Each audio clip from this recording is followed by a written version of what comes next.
Hello friends, I am Santosh. Welcome to I Sutra. दोस्तों, I hope you are all doing well.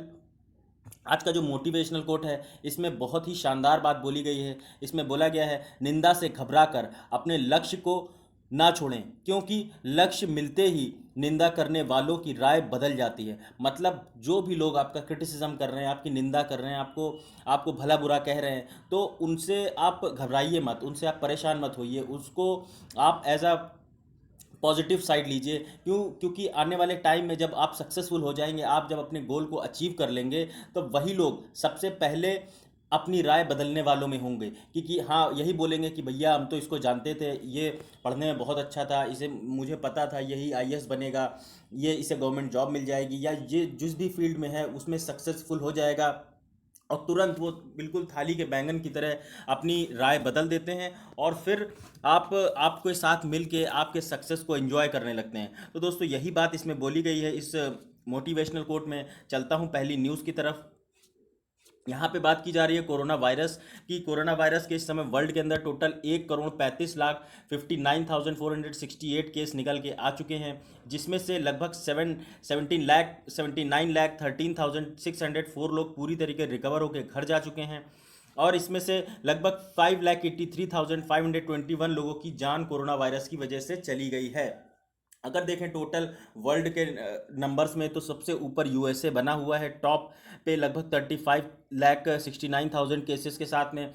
लगभग नए cases जो रोज आ रहे हैं वहाँ पे, वो है 24,000 के आसपास, और लगभग 1,39,504 लोगों की जान चली गई है। उसके बाद आप देखें, ब्राज़ील है, इंडिया, रशिया, पेरू, चिली, ये सारे टॉप कंट्रीज़ हैं जो कि अभी बने हुए हैं। इंडिया में अगर आप देखेंगे तो लगभग 28,371 केसेस के आसपास टोटल पॉजिटिव आए, और जिसमें से 24,901 लोग जो अब तक कोरोना वायरस की वजह से अपनी जान गंवा चुके हैं। टोटल अगर देखें तो 9,65,858 कोरोना पॉजिटिव पेशेंट्स अब तक निकल के आ चुके हैं, जिसमें से 6,11,236 लोग पूरी तरीके ठीक होकर घर जा चुके हैं। तो ये एक अच्छी बात है। चलता हूँ अगली न्यूज़ की तरफ। यहाँ पे हुआवे कंपनी, जो कि एक चाइनीज़ कंपनी है, जिसे अभी यूएस ने अपने देश से 5G के जो ट्रायल्स हो रहे हैं वहाँ से उसको बेदखल कर दिया था, ये एलिगेशन लगाते हुए कि हुआवे के जो ओनर्स हैं, जो लीडर्स हैं, जो सीईओ है, वो उनका डायरेक्ट इन्वॉल्वमेंट है, जो चाइनीज़ आर्मी है, चाइनीज़ मिलिट्री है, वहाँ के लोगों से। और इसी वजह से उसको एज अ सिक्योरिटी थ्रेट के पॉइंट ऑफ व्यू से उसे वहाँ से एलिमिनेट कर दिया गया। यही चीज़ कुछ ब्रिटेन के साथ भी देखने को मिल रही है। आप देखेंगे ब्रिटेन गवर्नमेंट ने जो इसे बैक ट्रैक कर दिया है चाइनीज़ टेलीकम्युनिकेशन कंपनी हुआवे को, जिसका कि रोल अब लिमिटेड कर दिया जाएगा। जो यूके के अंदर वो काम कर रही थी 5G नेटवर्क के अंदर में, ब्रिटेन ने जो ये बैन लगाया है यूएस के सैंक्शंस के बाद लगाया। यूएस ने बोला है कि ये नेशनल सिक्योरिटी थ्रेट के लिए खतरा है। इंटेलिजेंस शेयरिंग अरेंजमेंट जो है इसके अंदर, वो काफ़ी ज़्यादा प्रॉब्लमेटिक है, और उससे काफ़ी ज़्यादा डेटा चोरी किया जाने की संभावना है। तो इस वजह से यूएस ने एक एहतियाती कदम, यूके ने एहतियाती कदम के तौर पर हुआवे को एलिमिनेट कर दिया है। ये जो डिसीजन है, इससे काफ़ी ज़्यादा नुकसान देखने को मिलेगा, लेकिन तब भी यूके ने ये डिसीजन लिया, और जो ब्रिटिश टेलीकॉम ऑपरेटर्स हैं वो अब 2027 तक जो हुआवे के इक्विपमेंट हैं उनको नहीं यूज़ करेंगे, जो कि ब्रिटेन के 5G नेटवर्क में अभी तक यूज़ होते हुए आए थे। ऑपरेटर्स को ये जो 5G इक्विपमेंट्स हैं वो अब हुआवे से लेना बंद करना होगा पूरी तरीके से। तो ये आप समझ सकते हैं कि यूएसए की तर्ज पर जो भी यूरोपियन कंट्रीज़ हैं वो अब चल रहे हैं, और हुआवे को और चाइना को एक तरीके से एक अपना आईना दिखा रहे हैं, जिससे कि चाइना का जो एक चाइना की पॉलिसी थी उसको कहीं ना कहीं पूरे वर्ल्ड को मिल के आइसोलेट कर रहे हैं, जिससे कि चाइना अपने जो दूसरे इश्यूज़ हैं, जैसे कि आप देखेंगे आगे मैं बताऊंगा, काफ़ी ज़्यादा जो चाइना की जो एक पॉलिसी है कि एक्सपेंशनिज्म की, वो कहीं ना कहीं अब कम होती हुई नज़र आएगी। यहाँ पे बात की जा रही है ट्रांसफ़र आईडी सर्टिफिकेट। अभी तक दोस्तों ये जो किन्नर जिनको आप बोलते हैं, ये लोगों को अगर अपना एक प्रोटेक्शन के लिए अपने एक सर्टिफिकेट चाहिए होता था, तो इनको पहले डीएम के पास जाना होता था, वहाँ से एक अपना रजिस्ट्रेशन कराना होता था, सीएमओ से फिर वेरीफाई कराना होता था, उसके बाद इन्हें एक इनका सर्टिफिकेट दिया जाता था कि हाँ ये ट्रांसजेंडर पर्सन्स हैं।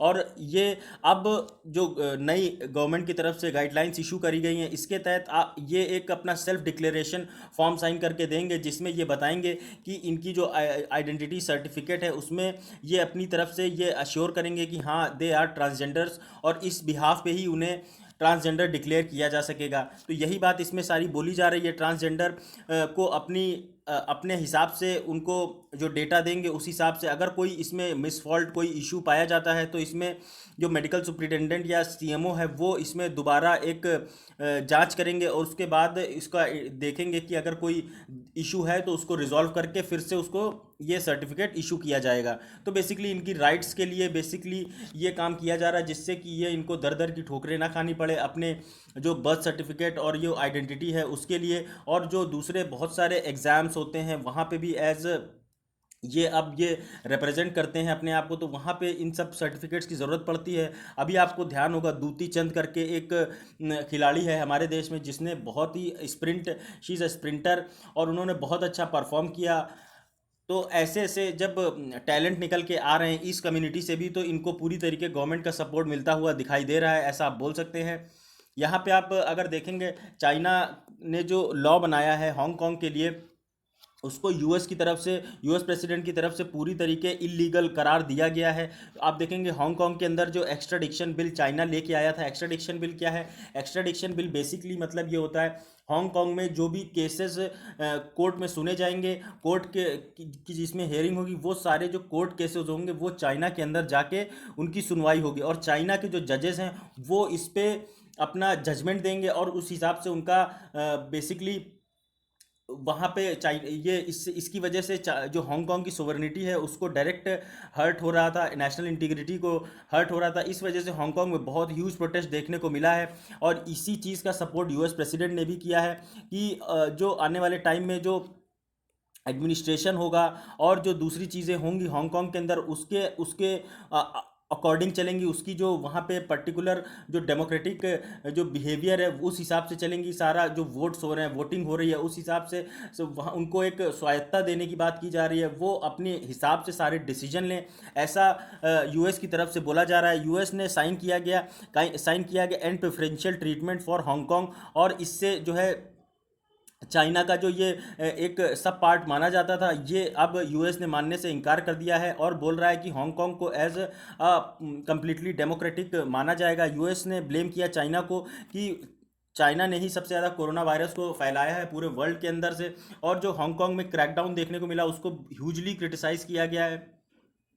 चाइना को अगर देखेंगे, चाइना ने अभी बहुत ज़्यादा सिक्योरिटी लॉ नए इम्पोज किए, जिससे कि हांगकांग का स्पेशल स्टेटस जो है वो कहीं ना कहीं ख़त्म कर दिया गया, जिसके तहत जो स्पेशल कुछ राइट्स मिल रखे थे। जैसे आप देखेंगे इंडिया के अंदर जम्मू कश्मीर में एक स्पेशल स्टेटस दिया गया था, वैसे ही हांगकांग को भी स्पेशल स्टेटस दिया गया था, और इसे 1984 के तहत ही जो चाइना और यूके के बीच पैक्ट हुआ था उस हिसाब से दिया गया था, क्योंकि पहले हांगकांग यूके की एक एक्स्ट्रा टेरिस्ट्रियल टेरिटरी हुआ करती थी, और इसमें यूके का पूरा एक यूके की कॉलोनियल टेरिटरी थी। तो इस वजह से जब यूके ने इसे चाइना को सौंपा था, तो इसके कुछ जो राइट्स थे, जैसे फ्रीडम ऑफ स्पीच और असेंबली, प्रेस, अंटिल 2047 तक के लिए ये चाइना को पूरी तरीके सौंप दिया गया कि चाइना इस पर रूल करेगा, चाइना इस पर इन सारी बेसिक जो चीज़ें हैं उसमें मॉनिटरिंग करके रखेगा और अपना एडमिनिस्ट्रेशन चलाएगा। लेकिन चाइना ने इस आड़ में पूरे हांगकांग को अपने अंडर में कब्जा करने की कोशिश करी, वहाँ के लोगों को पूरी अपनी हिसाब से वन चाइना और पूरी तरीके जो वन चाइना का एडमिनिस्ट्रेशन है वो उसके तहत काम करने की कोशिश करी। ऐसा ही कुछ आपको ताइवान में देखने को मिलेगा, मकाऊ में देखने को मिलेगा। लेकिन चाइना की इन पॉलिसीज़ के खिलाफ हांगकांग के लोगों ने पूरी तरीके प्रोटेस्ट किया, और अपने जो राइट्स हैं उनके लिए काफ़ी ज़्यादा लड़ाई करते हुए नज़र आ रहे हैं। अगर आप देखेंगे मैप में, तो चाइना के जो साउथर्न सदर्न पार्ट है वहाँ पे ये आपको हांगकांग देखने को मिलेगा। तो ये आप साउथ चाइना सी में जो पड़ता है, इसे आप याद रख सकते हैं, इंपॉर्टेंट बन जाता है, क्योंकि बहुत ही ज़्यादा टाइम से एक्स्ट्राडिक्शन बिल को लेके हांगकांग न्यूज़ में रहा है काफ़ी समय से, आप इसे याद रख सकते हैं। यहाँ पे बात की जा रही है ECOSOC, यानी कि जो यूनाइटेड नेशन की इकोनॉमिक एंड सोशल काउंसिल है, इसके बारे में बात की जा रही है। प्राइम मिनिस्टर नरेंद्र मोदी जी ने अभी यहाँ पे इसको वर्चुअली एड्रेस किया, ऑनलाइन इसमें अपीयर हुए, इसमें पार्टिसिपेट किया। मोदी जी ने बोला कि यूनाइटेड नेशन की जो ये सिक्योरिटी काउंसिल थी, इसमें as a non permanent member पहली बार मोदी जी ने इसे एड्रेस किया। ESOSOC के जो ये है, ये बॉडी है पूरी, ये सर्व करती है एज अ सेंट्रल फोरम, जहाँ पे इंटरनेशनल इकोनॉमिक और सोशल इश्यूज़ को डिस्कस किया जाता है, पॉलिसीज़ को बनाया जाता है ऑन रिकमेंडेशन बेस्ड ऑन जो यूनाइटेड नेशन के जो दूसरे मेंबर्स हैं उनके रिकमेंडेशन के हिसाब से ये सारी पॉलिसी फॉर्मुलेट की जाती हैं।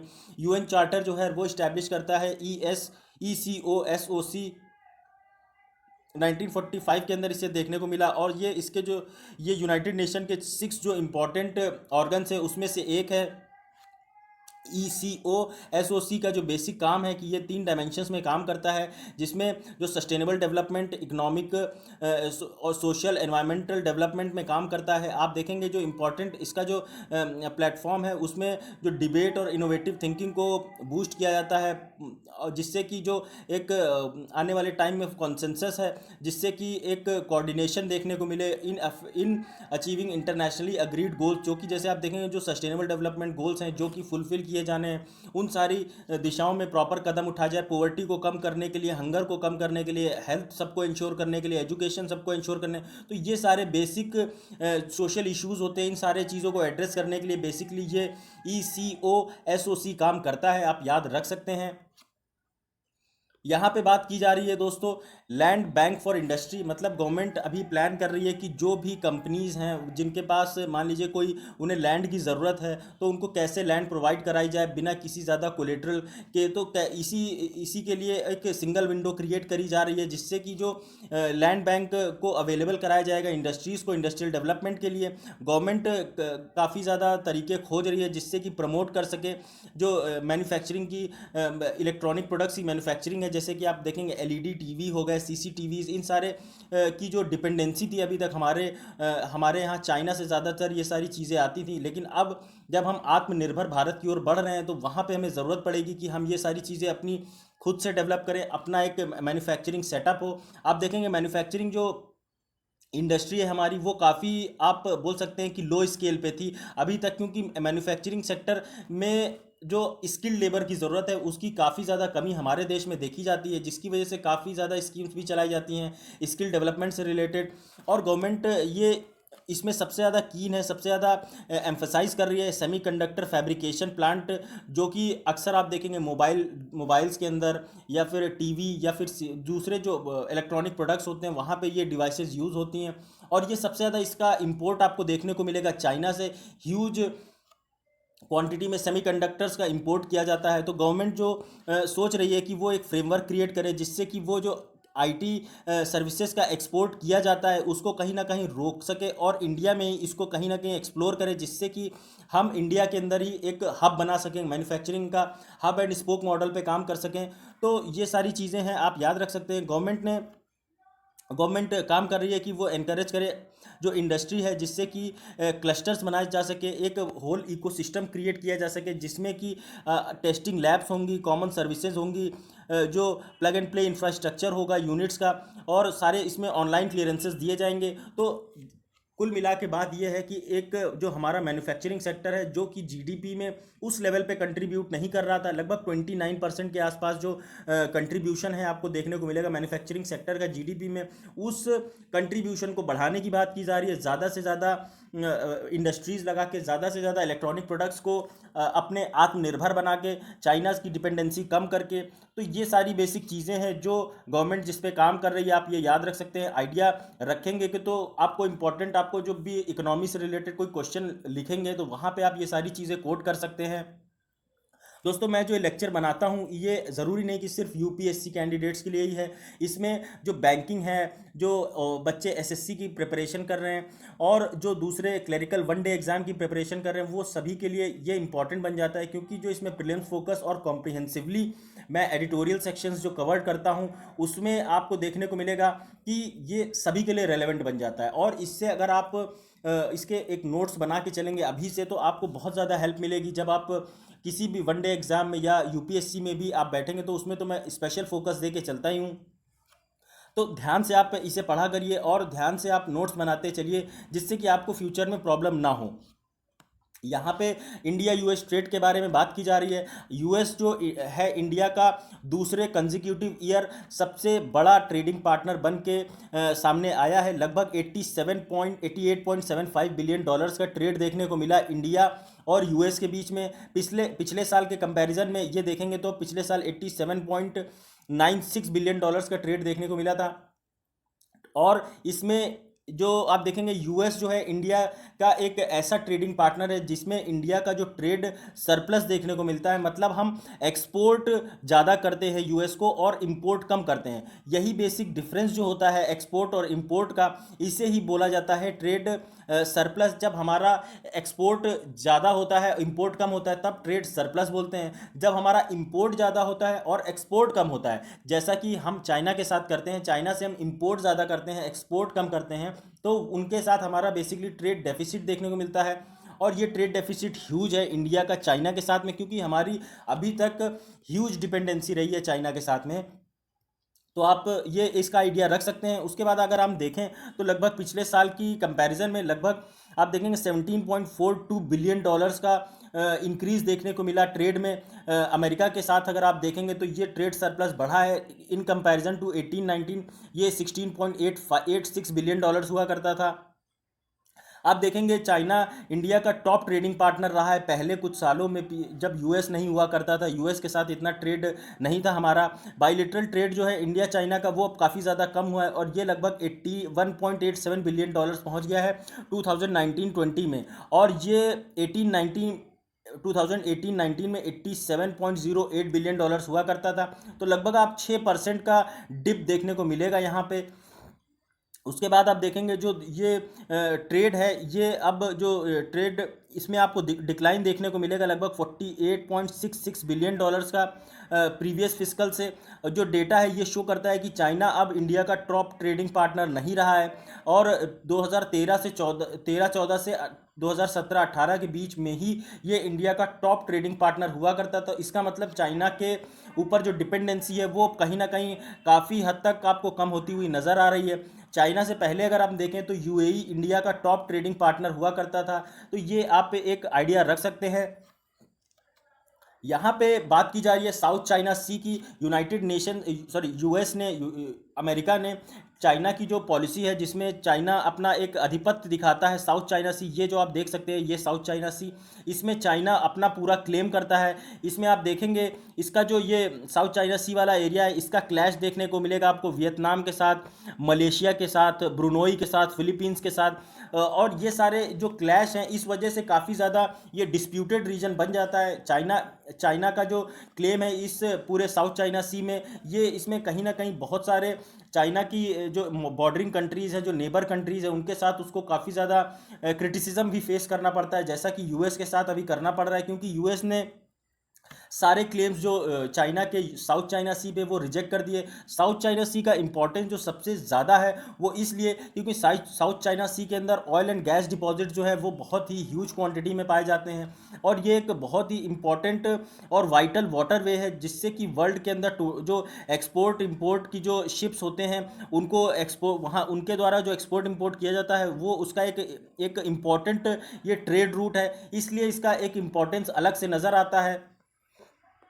आप यहाँ पे देखेंगे 9 डैश लाइन। 9 डैश लाइन क्या है? 9 डैश लाइन बेसिकली आपको ये देखने को मिलेगी जो चाइना की तरफ से ये 9 डॉट्स बनाई गई हैं, 1 2 3 4 5 6 7 8 और ये 9, ये 9 डॉट्स बनाई गई हैं, जिनके तहत चाइना ये क्लेम करता है कि ये जितनी भी वाटर की टेरिटरी है वो इसके अंडर में आती है। और इसमें उसका बहुत बार आपको इसकी वजह से जो नेबरिंग कंट्रीज़ है उनके साथ क्रिटिसिज्म देखने को मिलता है। चाइना क्लेम करता है कि जो साउथ सी में जो 9 डैश लाइन है वो ही जो उसके हिसाब से जो सी है साउथ चाइना सी वो उसके अंडर में आता है। 1940 के जो मैप है उनके हिसाब से ये सारे क्लेम्स करता है। आप देखेंगे जो ये चाइना अक्सर मिलिट्री बेसिस बनाता है यहाँ पे आर्टिफिशियल आइलैंड्स क्या होते हैं? आप देखेंगे चाइना को जो छोटे छोटे आइलैंड्स होते हैं वहाँ पे क्या करता है, अपना जो मटेरियल है अपना जो एक डंपिंग साइट बना देता है, खूब सारी डंपिंग करता है, ह्यूज डंपिंग करता है। और जब एक थोड़ा सा बड़ा अच्छा आइलैंड बन जाता है ये, उसके बाद यहाँ पे अपना मैन्युफैक्चरिंग एक्टिविटी, अपनी जो इंफ्रास्ट्रक्चर बढ़ा के यहाँ पे इसको प्रॉपरली मेंटेन करके यहाँ पे अपनी मिलिट्री बेसिस बना देता है। उसके बाद क्लेम करता है कि भाई ये तो एरिया मेरा है।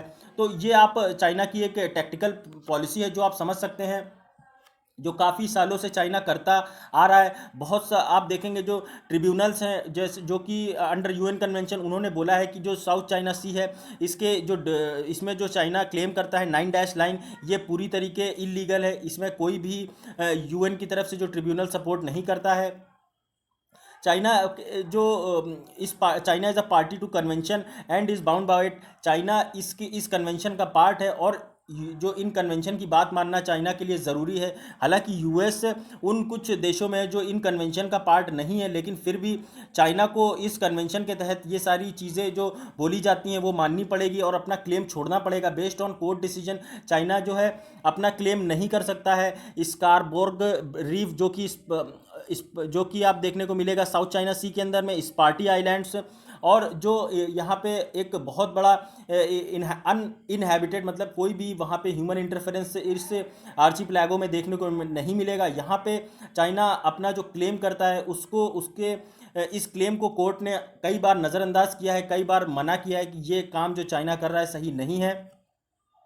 यूएस काफ़ी बार रिजेक्ट करता है चाइना के क्लेम्स को, जो कि वो अक्सर वैनगार्ड बैंक जो वियतनाम के अंदर क्लेम करता है, लुकानिया शोल्स जो कि मलेशिया के अंदर है, और ये जो ब्रुनोई का एक्सक्लूसिव इकोनॉमिक जोन है, और जो नटुआना बेसार जो इंडोनेशिया के अंदर है। एक्सक्लूसिव इकोनॉमिक जोन क्या होता है, ये देखिए, अगर आप, ये कोई जोन है, ये लैंड है, ये मान लीजिए चाइना की टेरिटरी है। उसके बाद यहाँ पे आपको एक एरिया देखने को मिलेगा जहाँ पे कम पानी होता है। उसके बाद ये जो एरिया होता है, ये इसे बेसिकली आप यहाँ पे जो ये 200 माइल्स का जो एरिया होता है, ये बेसिकली एक्सक्लूसिव इकोनॉमिक जोन होता है, जो कि किसी भी देश की टेरिटरी के जो लैंड टेरिटरी है वहाँ से 200 नॉटिकल माइल्स तक आता है।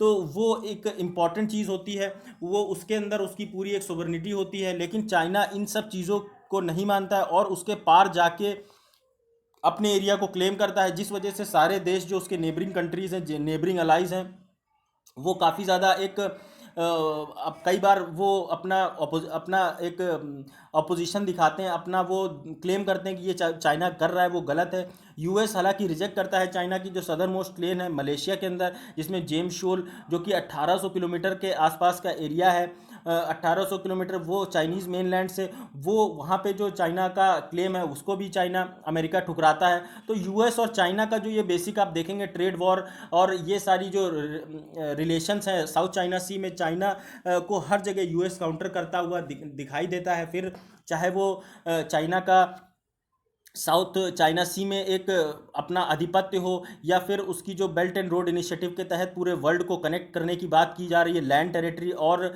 जो सी रूट से, वाटरवे से। उसके बाद आप देखेंगे जो सीपीईसी कॉरिडोर है, इसमें हर जगह यूएस कहीं ना कहीं काउंटर क्लेम करता रहता है चाइना के लिए। आप देखेंगे इंडिया के रिस्पेक्ट में ये चाइना है, और ये कहीं आपको देखने को मिलेगा साउथ चाइना सी, इसी में इसका इंटरफेरेंस है, 9 लाइन है, जिसमें चाइना की तरफ से अनर्गल अपना क्लेम किया जाता है। यहाँ पे बात की जा रही है यूरोपियन यूनियन इंडिया समिट, अभी ये संपन्न हुई, जिसमें हमारे देश के प्रधानमंत्री ने एक हाई लेवल डायलॉग साइन किया, हाई लेवल डायलॉग किया ट्रेड और इन्वेस्टमेंट से रिलेटेड, और एक बात की जिससे कि यूरोपियन यूनियन में और इंडिया के बीच में जो ट्रेड की जो ट्रेड है वो बढ़ाया जाएगा, ट्रेड एक्सपोर्ट इंपोर्ट बढ़ाया जाएगा। इसमें इस समिट के तहत आप देखेंगे बहुत सारे अग्रीमेंट्स किए गए, जिसमें कि जो कोऑपरेशन के रोड मैप फॉर कोऑपरेशन देखने को मिलेगा, मतलब एक दूसरे के जो ज़रूरतें हैं उनको उनमें एक कोऑपरेशन देखने को मिलेगा। अग्रीमेंट किया गया on research for sharing civil nuclear cooperation. Civil nuclear जैसे आप देखेंगे जो न्यूक्लियर एनर्जी है उससे रिलेटेड क्या एनर्जी से को हम क्या उसमें रिसर्च एंड डेवलपमेंट में क्या एक दूसरे से टेक्नोलॉजी को शेयर कर सकते हैं, वो सारी चीज़ें। उसके बाद आप देखेंगे मैरीटाइम सिक्योरिटी डायलॉग साइन किया गया, जिसमें कि आप देखेंगे जो नेगोशिएशंस हैं जिसके तहत यूरोपोल और सीबीआई साथ में मिलकर काम करेंगे। यूरोपोल बेसिकली आप देखेंगे जो यूके के अंदर, जो यूरोपियन यूनियन के अंदर एक यूरोपोल है, जैसे कि आप बोलते हैं कि वहाँ की जो ग्लोबल उनकी यूरोपियन लेवल की जो पुलिसिंग होती है, सीबीआई इंडिया लेवल की हो गई। और जैसे आप देखेंगे जो हमारे देश से भागे हुए भगोड़े हैं, जैसे कि विजय माल्या हो गए, नीरव मोदी हो गए, ये सब जो एफईओ इन पे लगाया गया, यानी फ्यूजिटिव इकोनॉमिक ऑफेंडर, ये 100-100 करोड़ से ऊपर का घोटाला करके दूसरे देशों में जाके बैठे हुए हैं, मौज काट रहे हैं, अपनी वहाँ पे प्रॉपर्टी इतनी ज़्यादा बना रखी है कि वहाँ पे इनको कोई भी बेदखल करने वाला नहीं है। तो वो सारे लोगों को कैसे इंडिया वापस लाया जाए जो इकोनॉमिक ऑफेंडर्स हैं, उसके लिए ये एक आप इसमें देखने को मिलेगा प्रॉपर एक कोऑपरेशन यूरोपियन यूनियन की तरफ से। उसके बाद जो कोविड-19 का जो इम्पैक्ट है इकोनॉमी में, ग्लोबल ऑर्डर की में जो इशू देखने को मिल रहा है, जो पूरा जो एक्सपोर्ट और इंपोर्ट है उसकी उसमें एक इम्बैलेंस देखने को मिल रहा है, वो सारे इश्यूज़ को एड्रेस किया जाएगा। जो मेडिकल डेवलपमेंट्स हो रहे हैं, वैक्सीन्स के अंदर ट्रीटमेंट से रिलेटेड मेडिसिन बन रही है, उन सारी चीज़ों में जो शेयरिंग होगी, जो नई नई चीज़ें डेवलप होंगी, एक दूसरे से म्यूचुअल शेयरिंग देखने को मिलेगी। अब हालांकि यूएस वर्ल्ड हेल्थ ऑर्गेनाइजेशन से बाहर जा चुका है और इसने अब इसमें फंडिंग देने से यूएस ने मना कर दिया है। तो अब कैसे यूरोपियन यूनियन और इंडिया मिल के इससे कोऑपरेट करके चलेंगे, वर्ल्ड हेल्थ ऑर्गेनाइजेशन के साथ मिल के कैसे काम करेंगे जिससे कि इस पैंडमिक से जल्दी छुटकारा पाया जा सके। यूरोपियन यूनियन ने वेलकम किया है इंडिया का जो अब इंडिया एक नॉन परमानेंट मेंबर है, जो कि 2 साल का जो पोस्ट मिली है इंडिया को ये पोस्ट बेसिकली अफ़गानिस्तान की तरफ से गिफ्ट में मिली, क्योंकि अफ़गानिस्तान ने इसे इंडिया को ये जो पोस्ट है नॉन परमानेंट सीट की यूएन के अंदर, इसे अफ़गानिस्तान को मिलने वाली थी, लेकिन अफ़गानिस्तान से इंडिया की तरफ से रिक्वेस्ट किया गया कि ये हमारा 75th इंडिपेंडेंस होगा गांधी जी का, और गांधी जी की इसमें जो एनिवर्सरी देखने को मिलेगी, और ये सारी चीज़ों की वजह से इंडिया को ये यूएन की नॉन परमानेंट सीट दे दी गई है।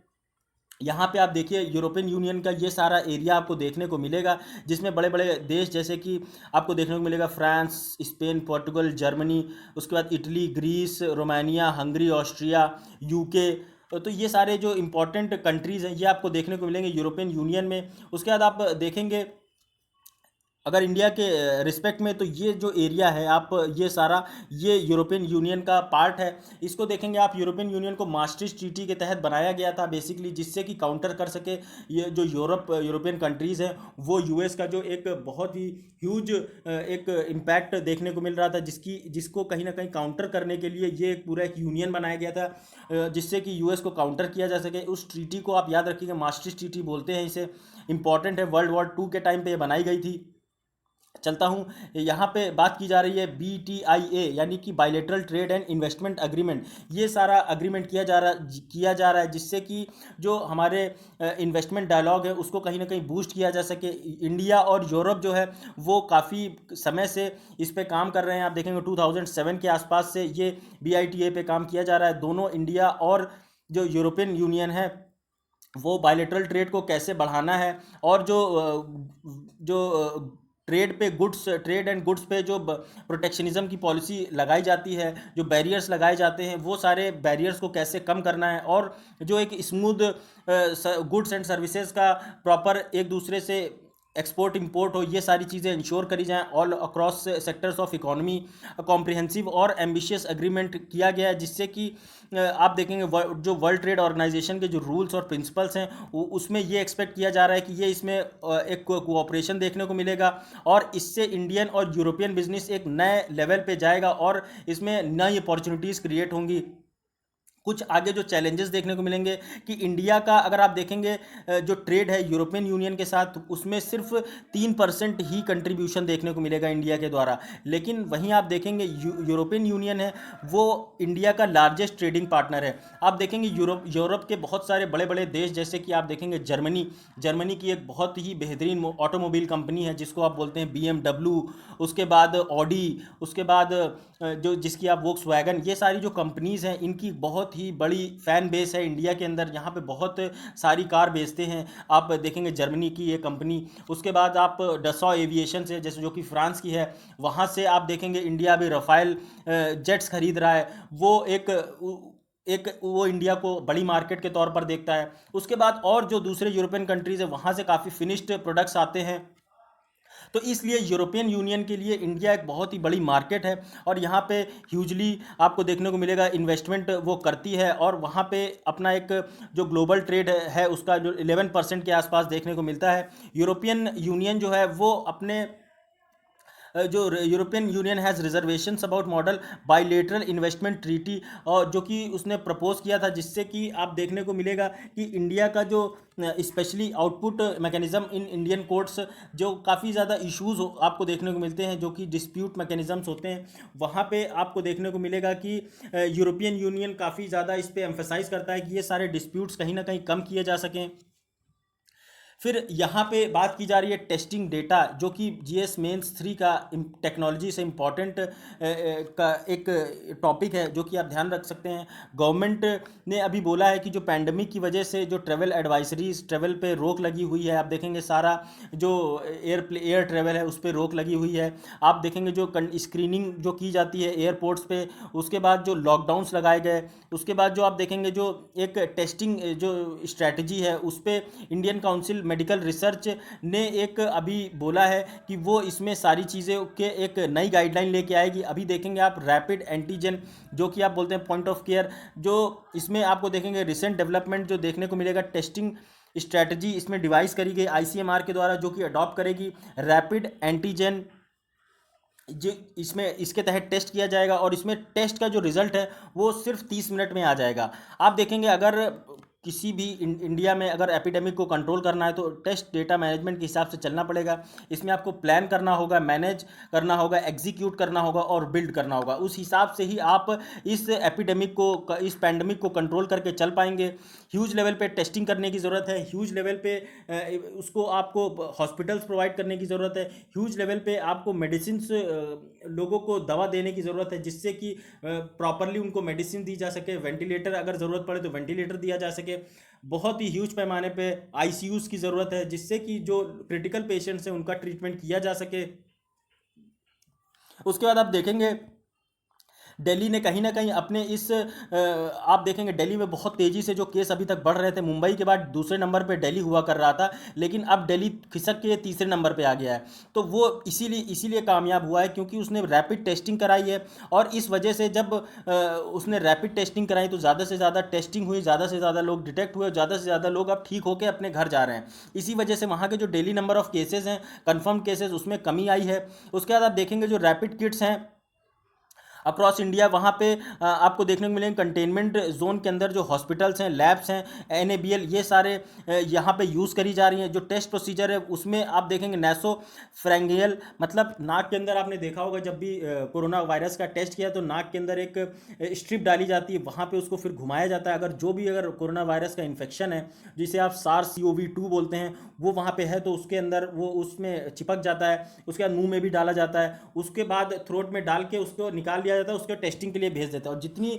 टेस्टिंग को भेजने के बाद 30 से 35 मिनट में वो टेस्ट होके आ जाता है और पता चल जाता है कि कौन आदमी कोरोना पॉजिटिव है या नहीं। तो ये एक क्विक प्रोसेस है जिसमें टेस्टिंग करी जाती है। थोड़ा सा ICMR के बारे में अगर देखें हम, तो इंडियन काउंसिल मेडिकल रिसर्च एक एपेक्स बॉडी है जो कि कोऑर्डिनेट करती है, प्रमोट करती है इंडिया के अंदर बायोमेडिकल रिसर्च। जितना भी रिसर्च एंड डेवलपमेंट से रिलेटेड काम है वो ICMR करती है। जैसे आप देखेंगे वैक्सीन जो बन रही है, जो दूसरी मेडिसिन चलाई जा रही हैं इसके कोरोना वायरस के ट्रीटमेंट के लिए, वो सब ICMR के रिकमेंडेशन पे ही काम किया जाता है। आप यहाँ पे देखेंगे ये एक वर्ल्ड की ओल्डेस्ट और सबसे बड़ी मेडिकल रिसर्च बॉडीज़ में से एक है। ICMR जो है इसे फंड किया जाता है गवर्नमेंट ऑफ इंडिया के द्वारा under department of health research. यहाँ पे आप देखेंगे जिस मिनिस्ट्री के अंदर ये काम करती है, तो ये मिनिस्ट्री का नाम है ministry of health and family welfare, जो कि इंपॉर्टेंट है, आप याद रख सकते हैं क्योंकि अक्सर क्वेश्चन बन जाते हैं जिसमें आपको डायरेक्ट मिनिस्ट्रीज पूछी जाती हैं। तो ICMR एक इंपॉर्टेंट अभी रिसेंटली न्यूज़ में बहुत ज़्यादा रहा है। ICMR हो गया, वर्ल्ड हेल्थ ऑर्गेनाइजेशन हो गया, उसके बाद ये सारी जो इंपॉर्टेंट ऑर्गेनाइजेशन हैं इनके बारे में आप याद रखिए। 1911 के अंदर गवर्नमेंट ऑफ इंडिया ने सेटअप किया था इंडियन रिसर्च फंड एसोसिएशन, जिसे बोलते हैं IRFA। उसके बाद इसे जो है इसका नाम इंडिपेंडेंस के बाद चेंज कर दिया गया और इसको 1949 के बाद इसे नाम रखा गया, रीडिज़ाइन किया गया Indian council of medical research, जो कि आज आप जिस नाम से जानते हैं। यहाँ पे अगर आप देखेंगे तो इसका बेसिकली आपको देखने को मिलेगा हेडक्वार्टर दिल्ली के अंदर, और इसके जो सेक्रेटरी हैं डॉक्टर बलराम भार्गव हैं, ये आप याद रख सकते हैं। चलता हूँ अगली स्लाइड में। यहाँ पे बात की जा रही है कुछ जो चैलेंजेस हैं वो इस टेस्टिंग किट से रिलेटेड, वो ये हैं कि यहाँ पे सबसे ज़्यादा एक टेम्परेचर जो है वो 2 से 30 डिग्री के बीच में मेंटेन करने की ज़रूरत है, जिससे कि जो ऑप्टिमम रिजल्ट, सही रिजल्ट मिल सकें इस रैपिड टेस्टिंग के। ये रैपिड एंटीजन किट्स होती हैं, इनको बहुत ही ज़्यादा कॉशन से, बहुत ही डेलिकेटली रखने की ज़रूरत है, क्योंकि जो इसमें आप देखेंगे नेगेटिव रिजल्ट्स जो हैं अक्सर अगर ये प्रॉपर इनका रख रखाव सही नहीं होगा तो यहाँ पे जो रिजल्ट्स हैं वो सही नहीं आते और अक्सर नेगेटिव रिजल्ट आ जाता है, जिस वजह से ये जो है इंपॉर्टेंट बन जाता है कि इसे सही से प्रोक्योर किया जाए, सही से रखा जाए। इंडिविजुअल्स को चाहिए कि प्रॉपर ट्रेनिंग दी जाए, जिससे कि ये जो नैसो फ्रैंगियल सैंपल्स लेते हैं इनको प्रॉपरली कलेक्ट किया जा सके, जो नाक से और थ्रोट में डाल के लिए जाते हैं। हाई टेम्परेचर्स और कोल्ड चेन को ज़रूरी है कि मेंटेन रखा जाए ट्रांसपोर्ट के टाइम पे, और जो किट्स हैं इनको स्टोर करने के लिए जो प्रॉपर टेम्परेचर मेंटेन करके चला जाए और इनको क्लोजली मॉनिटर किया जाए।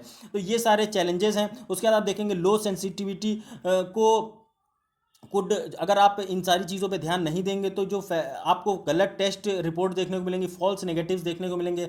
मान लीजिए कोई कोरोना पॉजिटिव है और उसमें आपने उसके जो सैंपल लिया उसको प्रॉपरली वहाँ टेम्परेचर मेंटेन नहीं किया 2 से 30 के बीच में, तो ये मान लीजिए गर्मी ज़्यादा है तो वहाँ पे आपने वो सैंपल रख दिए, तो वो ज़्यादा पॉसिबिलिटी है कि वो जो पॉजिटिव पेशेंट है उसका टेस्ट नेगेटिव आ जाए। तो ये सारी चीज़ें इंश्योर करने की ज़रूरत है। फॉल्स नेगेटिव्स की वजह से काफ़ी ज़्यादा प्रॉब्लम देखने को मिल सकती है। मतलब अगर कोई फॉल्स जो पॉजिटिव है उसको वो नेगेटिव आ जाता है तो वो तो ये अश्योर हो गया ना कि अगर अब तो भैया हम ठीक है पूरी तरीके, हम कहीं पे भी जाएं, कहीं पे भी घूमें, कहीं पे भी कुछ भी करें, और वो इसी तरीके से अलग अलग लोगों को जो अपने एरोसोल्स हैं उसके माध्यम से इन्फेक्शन देता चला जाएगा। और लगभग एक अनुमान लगाया जाता है कि एक कोरोना पेशेंट अगर मार्केट में खुला छोड़ दिया जाए तो लगभग 65 लोगों को इन्फेक्ट कर सकता है। तो ये एक बहुत ही ज़्यादा चैलेंजिंग बात है। ब्रेकअप मॉड्यूल, इसमें आप देखेंगे सिम्टोमेटिक और एसिम्टोमेटिक लोगों को टेस्ट किया जाता है। RT PCR rapid antigen test use किया जाता है। इसमें फर्स्ट सेकंड टेस्ट किए जाते हैं। सबसे पहले एक टेस्ट किया जाता है जिसमें अगर वो नेगेटिव आ गया तो फिर से उसका टेस्ट किया जाए, 30 मिनट ही लगते हैं। फिर से अगर आप टेस्ट कर लेंगे तो कोई बड़ी बात नहीं है। तो उससे ये 2 टेस्ट अगर नेगेटिव आ गए तो ये कन्फर्म हो जाता है कि हाँ ये बंदा नेगेटिव है, ये इसको कोरोना वायरस नहीं है। लेकिन अगर आप देखेंगे कि आईसीएमआर ने बोला है कि जो सारे रैपिड एंटीजन टेस्ट नेगेटिव हैं उनको रीटेस्ट करने की ज़रूरत है। RT PCR rapid testing polymerase chain reaction जिसे आप बोलते हैं, इसके तहत टेस्ट करने की ज़रूरत है, जो कि एक कॉम्प्रिहेंसिव टेस्ट होता है जिसमें एग्जैक्ट रिपोर्ट आती है। तो ये थोड़ा सा इसमें टाइम टेकिंग होता है और कॉस्टली भी होता है, इस वजह से इसको रेकमेंड किया जाता है। आप देखेंगे पॉजिटिविटी रेट, तो इस जो रैपिड एंटीजन टेस्ट का जो पॉजिटिविटी रेट है इसमें देखेंगे जो इसके टेस्टिंग कैपेसिटी है वो डिपेंड करती है कि वहाँ पे कितने हाई लेवल पे उसका टेस्ट किया जा रहा है और कितने प्रॉपरली उसको मॉनिटर करके चला जा रहा है। वर्ल्ड हेल्थ ऑर्गेनाइजेशन के हिसाब से बोला गया है कि जो पॉजिटिविटी रेट अगर 5% से कम है 14 दिनों तक, तो उस रीजन को बोला जाएगा कि वहाँ पे सही से टेस्टिंग करी जा रही है। It can be classified as a good testing region. अगर थोड़ा सा वे फॉरवर्ड देखें आगे क्या कुछ और किया जा सकता है जिससे कि प्रॉपर चीज़ें इंप्लीमेंट करी जा सकें, तो ये सब इंपॉर्टेंट बन जाता है कि ब्रेकअप ऑफ जो टेस्ट नंबर्स हैं उनके जो नंबर्स को सही से समझा जाए। कोविड-19 जो फाइट है वहाँ पे जो रियल टाइम डेटा रिपोर्ट किया जाए, प्रॉपरली जितने पॉजिटिव पेशेंट्स निकल के आ रहे हैं वो एग्जैक्ट डेटा शेयर किया जाए, जिससे कि जो वर्ल्ड में अलग अलग एजेंसीज लगी हुई हैं इस कोरोना वायरस के डेटा को रीड करने के लिए, कैसे क्या क्या इम्पैक्ट पड़ रहा है, पूरा एक ओवरऑल कॉम्प्रिहेंसिव डेटा की स्टडी करके, तो वहाँ पे ये रियल टाइम डेटा प्रोसेसिंग होनी चाहिए। उसके बाद आप यहाँ पे देखेंगे कि एक सिंक्रोनाइजेशन देखने को मिलना चाहिए बिटवीन कम्युनिटीज़, लेबोरेटरीज़, हॉस्पिटल्स, और यहाँ पे प्रायोरिटी देनी चाहिए रिसोर्सेज को, जिससे कि आप जो अच्छे रिसर्च एंड डेवलपमेंट में एक रिजल्ट देखने को मिल सके और जल्दी से जल्दी एक जो वैक्सीन है उसको डेवलप करने पे हेल्प कर सकें। क्योंकि ये सारा जो डेटा होता है इस डेटा के हिसाब से ही जो आप देखेंगे जो वैक्सीन का डेवलपमेंट होता है उसमें अलग अलग स्टेजेस होते हैं, उन सारी चीज़ों में इस डेटा को यूज़ किया जाता है। और जब इस डेटा को यूज़ किया जाता है तभी एक बेहतर और बढ़िया वैक्सीन बनाई जा सकती है फ्यूचर में। आप देखेंगे यहाँ पे जो डेटा कलेक्शन है उसका जो एनालिसिस है, उसका जो इंटरप्रिटेशन है उसको प्रॉपरली किया जाना चाहिए, जिससे कि आपको देखने को मिले अगर बेसिक डिसेंट्रलाइज्ड लेवल पे ही, नीचे एक लेवल पे ही उसका प्रॉपर एनालिसिस कर लिया जाएगा तो ऊपर का जो वर्कलोड है वो कम हो जाएगा। उसके बाद आप यहाँ पे देखेंगे जो मॉनिटरिंग है इस पूरी प्रोसेस की, जहाँ पे ये जो epidemic is of Paramount importance, इसको प्रॉपरली मॉनिटर करने की ज़रूरत है। यही बात मैंने आपको बताई। तो ये था। उसके बाद आप यहाँ पे देखिए आत्मनिर्भर भारत अभियान के बारे में बात की जा रही है, जो कि एक बहुत ही इंपॉर्टेंट टॉपिक बन जाता है जीएस मेंस 3 के लिए, इकोनॉमिक डेवलपमेंट से रिलेटेड। आप देखें आत्मनिर्भर भारत अभियान, ये एक इम्पॉर्टेंट आपको क्वेश्चन बने, इससे डायरेक्ट मेंस में क्वेश्चन बनता हुआ दिखाई देगा, कैसे आत्मनिर्भर भारत अभियान से इंडिया की जो इकोनॉमी है उसको रिवाइव करी जा सकती है। जो हमारी डिपेंडेंसी है दो चाइना जैसे देशों से, या क्रूड ऑयल के लिए ईरान, जो वेस्टर्न कंट्रीज़ हैं, और उसके बाद जो अफ्रीकन कंट्रीज़ हैं, वहाँ से जो हमारी तेल की डिपेंडेंसी वो कैसे हम कम कर सकते हैं आत्मनिर्भर अभियान के तहत। तो वही सारी इसमें बात की जा रही है। आप देखेंगे पैंडमिक की वजह से, लॉकडाउन की वजह से, ये सारी जो हमारे देश की इकॉनमी है इसकी वजह से इस पर बहुत ही नेगेटिव इम्पैक्ट पड़ा है। हमारी इकॉनमी ऑल टाइम लो पे चली गई है। इनफैक्ट मूडी जैसी जो रेटिंग एजेंसीज हैं उसने हमारी जो रेटिंग है वो नेगेटिव में पहुंचा दी है। और सही भी है, क्योंकि अगर जब कोई इकोनॉमिक एक्टिविटी नहीं होगी तो रेटिंग नेगेटिव में जाएगी। उसी तरीके आप यहाँ पे देखेंगे तो इसकी वजह से, लॉकडाउन की वजह से हमारी जो ग्लोबल सप्लाई चेन है वो टूट चुकी हैं, और जो लोगों की लाइफ है उस पर बहुत ज़्यादा फ़र्क पड़ा है। लोगों की जॉब चली गई है, लोगों की सैलरी कम हो गई है, बहुत ज़्यादा लोग स्ट्रेस में हैं, डिप्रेशन में हैं, सुसाइड कर रहे हैं। तो ये सारे जो सेक्टर्स हैं, अलग अलग सेक्टर्स में बहुत ही ह्यूज इम्पैक्ट पड़ा है लॉकडाउन की वजह से। तो आत्मनिर्भर भारत एक ऐसा अभियान भारत सरकार की तरफ से बोला जा रहा है कि इससे सेल्फ सफिशिएंसी, आत्मनिर्भरता आएगी। हमें अपने आप में अपने एक खड़े होने का एक इसमें वो मिलेगा कि हम अब कॉन्फिडेंस से अपने एक मैन्युफैक्चरिंग इंडस्ट्री है उसको बूस्ट कर सकते हैं। और इसके जो बेसिक अगर आप ऑब्जेक्टिव्स देखेंगे, इसमें अलग अलग जो इकोनॉमी के स्फीयर्स हैं उनको रिवाइव करने की बात की जा रही है शॉर्ट टर्म में। उसके बाद जो इंडिया का जो future global economic down turn है उसको, जो वो नेगेटिव में जा रहा है, उसको कहीं ना कहीं ऊपर लाने की बात की जा रही है। उसके बाद आप देखेंगे अभियान ये जो है, इसके तहत जो सारे सेक्टर्स में जो लोकल प्रोडक्ट्स को प्रमोट करने की बात की जा रही है। आप देखेंगे जैसे अभी जब इंडिया ने टिकटॉक को और जो 59 दूसरी एप्लीकेशंस हैं चाइना की उनको ब्लॉक किया, नेशनल सिक्योरिटी थ्रेट और इंटीग्रिटी के नाम पे, हमारी सोवरेनिटी के नाम पे खतरा है।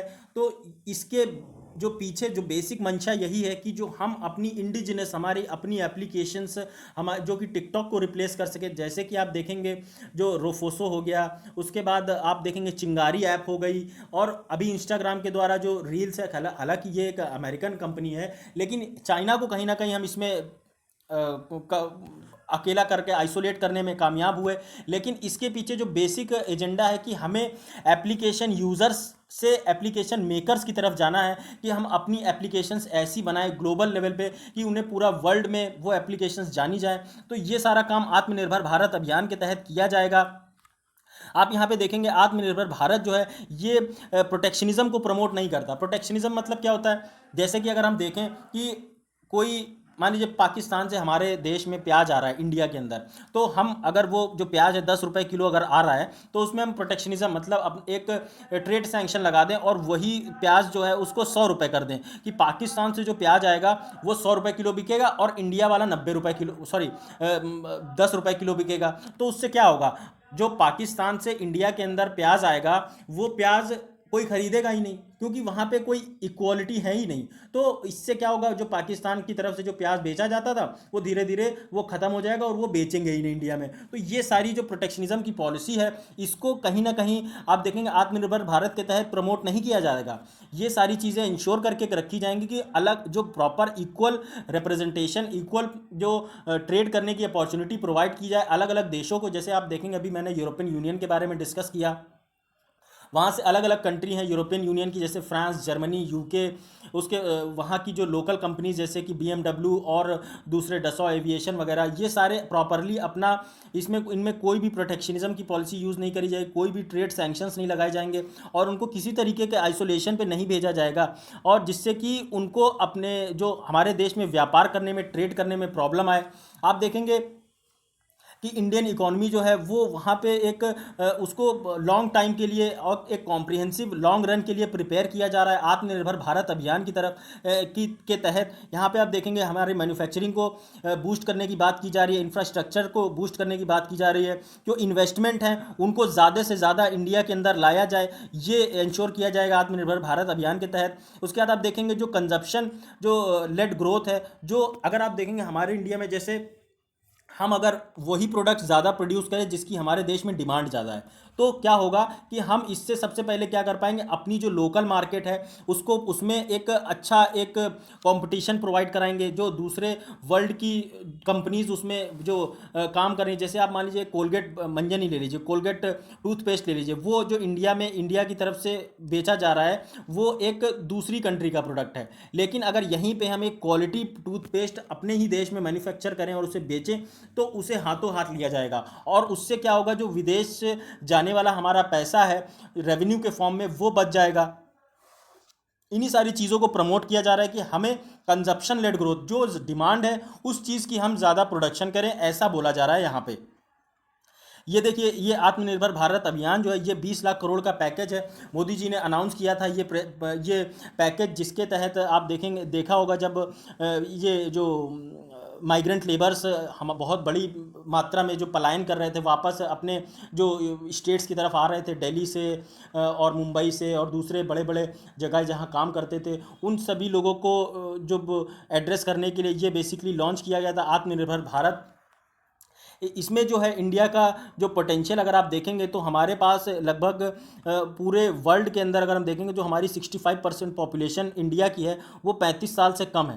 तो ये एक बहुत ही ह्यूज अपॉर्चुनिटी है इंडिया के लिए, क्योंकि आप देखें वेस्टर्न कंट्रीज़ की तरफ अगर आप देखेंगे तो वहाँ पे जो यंग यूथ है वो उसका जो कंट्रीब्यूशन है वहाँ की पॉपुलेशन में वो काफ़ी ज़्यादा कम है, जिस वजह से वहाँ का जो आने वाले टाइम में जो डेवलपमेंट है वो कम हो जाएगा। वो बेसिकली उन्हें स्किल्ड लेबर की बहुत ज़्यादा ज़रूरत पड़ने वाली है, और यही रीज़न है कि हमारा जो ये हमें ये इस यूथ को एक्सप्लॉइट करने की ज़रूरत है, उनको प्रॉपर स्किल प्रोवाइड करने की ज़रूरत है, उनको स्किल्ड बनाने की ज़रूरत है। एक अलग अलग आप देखेंगे सरकार स्किल डेवलपमेंट प्रोग्राम्स लेके आती है, इसके तहत 50% जो लोग हैं वो उनकी एज 25 साल से कम है, ये अलग एक अपॉर्चुनिटी देता है। अब जब हमारी जो बहुत ज़्यादा जब हमारी पॉपुलेशन एजुकेटेड होगी तो इससे एक जो हमें अपना डेमोग्राफिक पोटेंशियल है वो रियलाइज़ कर पाएंगे हम कि हम क्या कुछ कितना ह्यूज कंट्रीब्यूशन कर सकते हैं मैन्युफैक्चरिंग सेक्टर पे, जो ग्लोबली कॉम्पिटिटिव प्रोडक्ट्स हैं वो बना सकते हैं। जैसे आप इंडिया के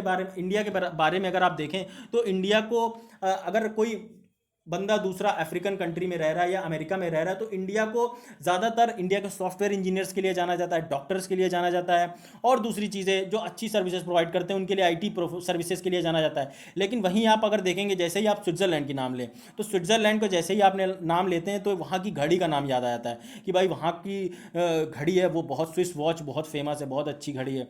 तो वैसे ही इंडिया में ऐसे ब्रांड्स बनाने की ज़रूरत है जब इंडिया को इंडिया के ब्रांड्स के नाम से जाना जाए, इंडिया को इंडिया के ऐसे बेहतरीन ब्रांड्स बनाए जो कि पूरे वर्ल्ड में लोग जानें।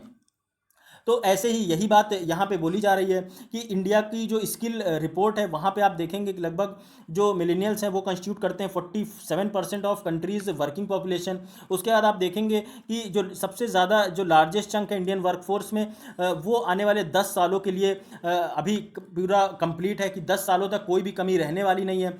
वर्क प्लेस की अगर हम बात करें तो सबसे अगर मोस्ट प्रोफाउंड इम्पैक्ट्स के बारे में अगर देखें तो पैंडमिक ने सबसे ज़्यादा इम्पैक्ट डाला है वर्क प्लेसेस। आप देखेंगे जो मैन्युफैक्चरिंग जहाँ पे बड़ी बड़ी कंपनीज थी वो लॉकडाउन की वजह से बंद हो गई, जिसकी वजह से जो माइग्रेंट वहाँ पे लेबर था, वहाँ पे काम करने वाले लोग थे, उनकी जॉब चली गई, किसी की सैलरी कम हो गई। इसी वजह से वो वहाँ से भाग भाग के वापस यूपी के हैं तो यूपी में आए, राजस्थान के हैं तो राजस्थान में आए, मध्य प्रदेश के, तो अलग अलग स्टेट्स में उन्होंने वापस अपना काम वापस आए हैं। तो अगर उन्हें आत्मनिर्भर भारत अभियान के तहत अगर जैसे यूपी है तो यूपी में ही अगर प्रॉपर मैन्युफैक्चरिंग फैक्ट्रीज बना दी जाएंगी, वहाँ पे लोगों को रोजगार दे दिया जाएगा और प्रॉपर एम्प्लॉयमेंट प्रोवाइड कर दी जाएगी, तो उन्हें कोई ज़रूरत ही नहीं पड़ेगी वापस उन जगहों में जाने के लिए जहाँ पे वो पैसा कमाते थे। तो ये सारी चीज़ें इंश्योर करी जाएंगी आत्मनिर्भर भारत अभियान के तहत। जो दूसरे ऑफिसेज हैं उनको मेंटेन करने की ज़रूरत है, जो कि मल्टीपल डोमेन्स में काम करते हैं, जैसे कि आप देखेंगे आईटी सेक्टर हो गया, उसके बाद जो इंफॉर्मेशन टेक्नोलॉजी के बाद जो कंप्यूटर साइंस हो गया, उसके बाद जो दूसरे डिजिटल सेक्टर्स हो गए जहाँ पे काम की ज़रूरत है, वो सारे उनको मेंटेन करने की ज़रूरत है। उसके बाद आप यहाँ पे देखेंगे जो ज़्यादातर ऑर्गेनाइजेशंस हैं वो जो एम्प्लॉयज़ को अपनी अपॉर्चुनिटी दे रही हैं कि वो वर्क फ्रॉम होम करें, अपने घर से बैठ के काम करें। ये पैंडमिक जो है इसमें आप देखेंगे ये अपॉर्चुनिटी प्रोवाइड करता है कि वो लोग अपने अपने नॉलेज को अपग्रेड करें, अपनी नई स्किल्स को जो है आप एनहांस करें। उसके बाद वर्ल्ड यूथ स्किल्स डे के हिसाब से अगर आप देखेंगे यूएन ने अभी जो स्किल्स जो थीम रखी है, स्किल्स फॉर रेजिलियंट यूथ, जो कि 15 जुलाई को आपको देखने को मिलता है स्किल्स डे। इसमें अकॉर्डिंग टू यूएन के द्वारा बोला गया कि जो पैंडमिक और लॉकडाउन मेजर्स लिए गए हैं इनकी वजह से पूरे वर्ल्ड वाइड में, पूरे वर्ल्ड के अंदर टेक्निकल और वोकेशनल एजुकेशनल ट्रेनिंग की ज़रूरत है, इनको प्रमोट करने की ज़रूरत है, जिससे कि जो स्किल डेवलपमेंट की जो कमी है उसको कहीं ना कहीं फुलफिल किया जा सके, प्रॉपर लोगों को स्किल दी जा सके जिससे कि वो प्रॉपर जॉब ले सकें और ओवरऑल जो कंट्री के इकोनॉमिक डेवलपमेंट में कंट्रीब्यूट कर सकें। यहाँ पे आप देखेंगे कि एक एस्टिमेट के हिसाब से लगभग 70% को जो वर्ल्ड लर्नर्स हैं वो अफेक्ट हुए हैं बाय स्कूल के क्लोज होने से या एजुकेशन लेवल्स पे।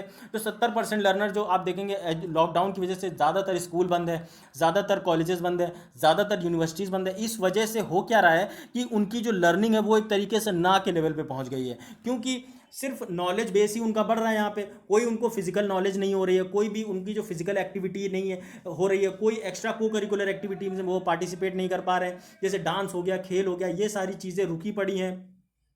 तो इसीलिए बोला जा रहा है कि उसके उनके जो ओवरऑल लर्निंग है उस पर इम्पैक्ट पड़ा है।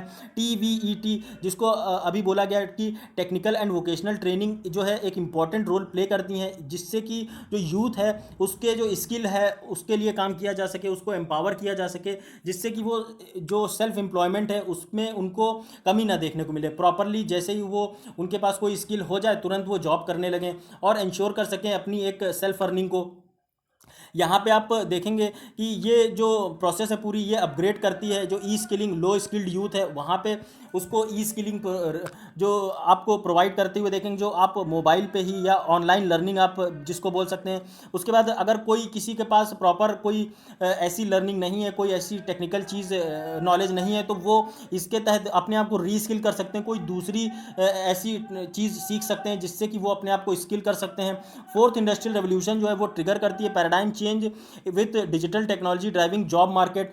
जो फोर्थ इंडस्ट्रियल रेवोल्यूशन है उसके तहत आप देखेंगे डिजिटल टेक्नोलॉजी बहुत ज़्यादा यहाँ पे जो डिजिटली स्किल्ड लेबर्स होंगे उनका बहुत ज़्यादा मार्केट में डिमांड रहने वाला है। डेटा साइंस आप देख के चलें, इंडिया की अभी मद्रास आईआईटी मद्रास के द्वारा डेटा साइंसेज के लिए एक नया बीएससी प्रोग्राम स्टार्ट किया गया है। तो ये सारे चीज़ें करी जा रही हैं जिससे कि डिजिटली एम्पावर किया जा सके लोगों को। उसके बाद जो रिमोट वर्किंग है, जो लोग दूर दराज के क्षेत्रों में रहते हैं वहाँ पे डिजिटल टेक्नोलॉजी के हेल्प से उनको प्रॉपरली वो ऑपरेट कर सके, अपना काम कर सके ऑनलाइन मीडियम से। ये सारी चीज़ें इंश्योर करने की ज़रूरत है। न्यू स्किल्स और टेक्नोलॉजीज़ अगर आप देखें तो ये जो सेट ऑफ स्किल्स हैं इसके तहत आप listening, communication, cross cultural sensitivity, adaptability to changing work environments, emotional intelligence etcetera, ये सारी चीज़ों पे ध्यान देते हुए आप अपनी एक जॉब कर सकते हैं। इन रिसेंट ऑनलाइन सिनेरियो जहाँ पे लोगों को आप देखेंगे घर से ना निकलना ही सबसे बेहतर समझ आ रहा है, तो अगर आप उनको घर पे ही काम प्रोवाइड कराएंगे तो ये एक बहुत ही बेहतरीन स्टेप होगा। Artificial intelligence, machine learning, data science, cloud computing, internet of things, ये दूसरी चीज़ें हैं जहाँ पे जो अलग अलग कंपनीज रिलाई कर रही हैं और इनके माध्यम से ही वो अपनी जो ग्रोथ है वो इंश्योर कर रही हैं। आने वाले टाइम जो है जो भी आप बोल सकते हैं data is a new oil. Data को ऑयल के एक सब्स्टिट्यूट की तरह देखा जा रहा है कि जैसे अभी तक लोग तेल से अभी तक अलग अलग देशों ने पैसा कमाया, वैसे ही आने वाले टाइम में डेटा से लोग पैसा कमाने वाले हो जाएंगे। आप देखेंगे डिजिटल जितनी मार्केट है वो सारी डेटा पे डिपेंड करती है।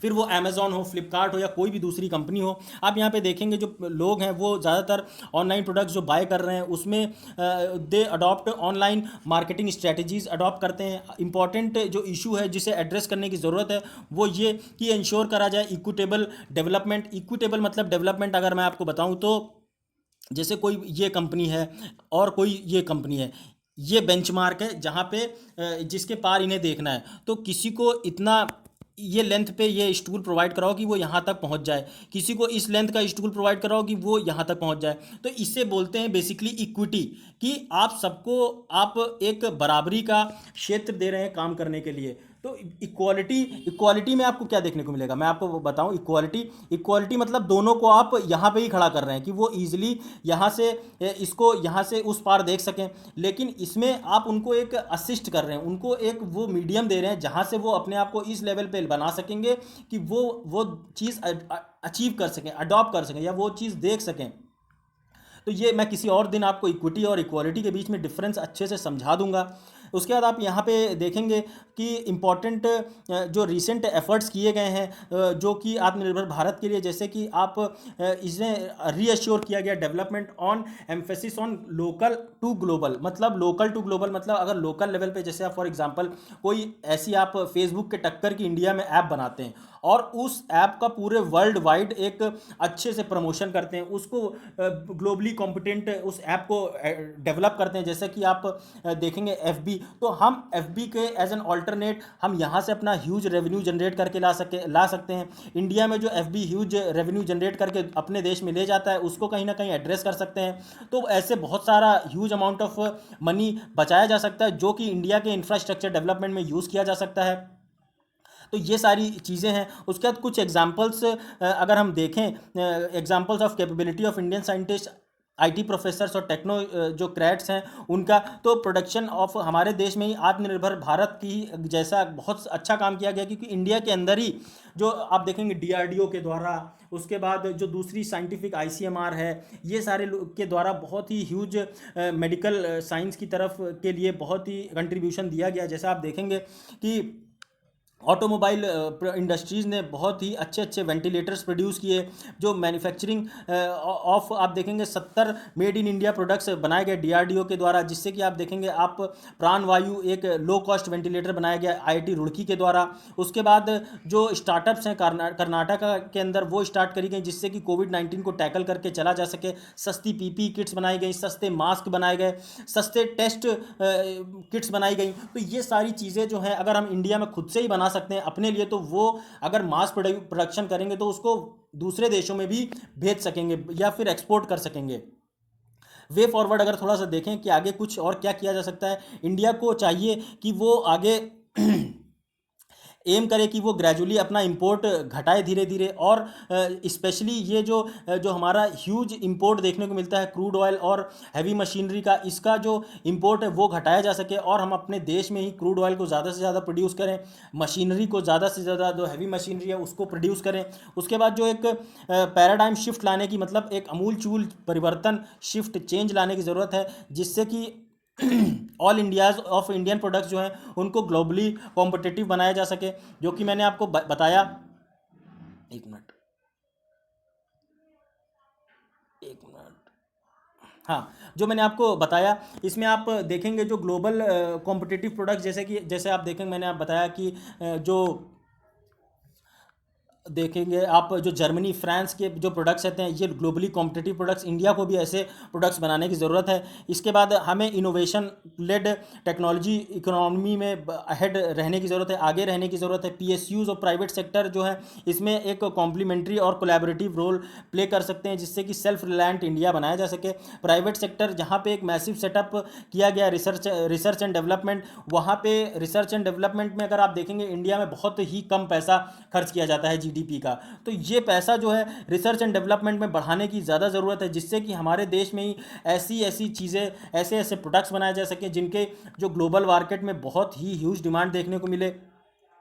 पीएसयूज जो है पब्लिक सेक्टर यूनिट्स जो हैं उनको मॉडर्नाइज करने की ज़रूरत है टेक्नोलॉजी के टर्म्स में। उसके बाद जब आप एरिया देखेंगे जैसे high medical devices equipment, India को यहाँ पे ड्रास्टिक इंक्रीज की ज़रूरत है, मैन्युफैक्चरिंग करने की ज़रूरत है ह्यूज लेवल पे, और अपना जो इम्पोर्ट्स है वो कम करके अपना फॉरेन एक्सचेंज सेव करने की ज़रूरत है। इंडिया को चाहिए कि जो अपना पोटेंशियल है जिससे कि वो एक एमर्ज कर सकता है, बन सकता है ग्लोबल हब, वहाँ पे वो अपना स्किल्ड मैन पावर को यूज़ कर सकता है। तो ये सारी चीज़ें हैं। उसके बाद अगर यहाँ पे देखेंगे इम्यूनिटी फ्रॉम कोविड-19, ये एक GS3 टेक्नोलॉजी का इम्पॉर्टेंट टॉपिक है। अभी आप देखेंगे अगर मैं आपको इसके पूरे बारे में बताऊं तो अभी जो SARS-CoV-2 जो वायरस है वो उसकी जो वायरस का जो रेंज है वो बेसिकली देखने को मिलता है कि जो वायरस 2 से 3 महीने जो एंटीबॉडी हमारी बॉडी के अंदर उस वायरस से लड़ने के लिए एंटीबॉडी बनती है वो 2 से 3 महीने तक ही कारगर रहती हैं। उसके बाद अगर जब आप देखेंगे तो वो वायरस अगर फिर से कोई आदमी इन्फेक्ट हो जाता है तो वो एंटीबॉडी में वो पावर नहीं रह जाती है कि वो इस वायरस से बॉडी को बचा सकें। तो यही सारी बेसिक चीज़ इसमें बताई जा रही है। तो इससे अगर हमें रिकवर करना है तो हमें जो अपने जो रिसर्च एंड डेवलपमेंट है वो इस हिसाब से वैक्सीन बनाए हम कि आने वाले टाइम में वो जो एंटीबॉडीज़ हैं वो इस लेवल की हो वैक्सीन में कि वो हमें लॉन्ग टाइम तक प्रोटेक्ट कर सकें और जो इन्फेक्शन है उससे हमें बचा सकें। उसके बाद आप यहाँ पे देखेंगे कि एंटीबॉडीज़ काम कैसे करती हैं। एंटीबॉडीज़ बेसिकली ऐसा ही है कि जैसे हमारी बॉडी में ये वायरस है, इस वायरस से लड़ने के लिए हमारी बॉडी के अंदर ही एंटीबॉडीज़ क्रिएट होती हैं जो इस वायरस को मार देती हैं। तो इस वायरस को मारने के लिए हमारी बॉडी की जो एंटीबॉडी है वो उसके अंदर इतनी ताकत होनी चाहिए कि वो इस जो वायरस है उससे लड़ सके, उससे मुकाबला कर सके और उसको फिर अल्टीमेटली मार दे। और अगर हम प्रॉपर वैक्सीन में ये सारी एंटीबॉडीज़ प्रोवाइड करते हैं तो हमें हेल्प मिलेगी कि हम इस वायरस से लॉन्ग टाइम तक अपने आप को बचा के चल सकें। जैसा कि आपने देखा कि मीज़ल्स के केस में भी यही था कि ऐसी हम वैक्सीन बना पाए जिससे कि एक बार अगर वैक्सीन लग गई तो फिर दोबारा लाइफ में किसी को भी मीज़ल्स नहीं होगा। तो ये सारी चीज़ें हैं। उसके बाद अगर आप देखेंगे यहाँ पे तो टी सेल्स जो हैं एक इम्पॉर्टेंट रोल प्ले करती हैं इम्यून रिस्पॉन्स में, जिससे कि हमारी बॉडी जो वायरस है उससे लड़ने में कामयाब होती है। ह्यूमन बॉडी में जो 2 मैकेनिज़म्स होते हैं वो इसमें बेसिकली इम्यून सिस्टम में काम करते हैं। पहला ह्यूमोरल इम्यून, उसके बाद आप देखेंगे दूसरा जो एंटीबॉडी मीडिएटेड इम्यूनिटी। इसमें ये सारी जो चीज़ें ये ज़्यादा इंपॉर्टेंट आपकी अंडरस्टैंडिंग के लिए हैं कि आप समझें कि क्या जो टी सेल्स का काम होता है, क्या एंटीजन का काम होता है, क्या एंटीबॉडी का काम होता है, कैसे टेस्ट किया जाता है, कैसे बॉडी वैक्सीन से रिकवर करती है। तो ये सारी चीज़ें आप समझें। और जो बेसिक चीज़ आपको देखने को मिलेगी जो SARS-CoV-2 जो वायरस है इसे आप देखेंगे अगर इसको आइडेंटिफाई करना है तो ये आइडेंटिफाई करने के लिए एक प्रॉपर आपको वैक्सीन बनाने की ज़रूरत है जो इससे लड़ सके। इसलिए टी सेल का जो रिस्पॉन्स है वो उसको डिटेक्ट करना ज़रूरी है कि वो हमारी बॉडी में जो भी वायरस आ रहा है उससे वो कैसे अपने आप को इस लेवल पे अपग्रेड करके रखे कि वो उस वायरस जब भी इम्पैक्ट करे उससे वो लड़ सके।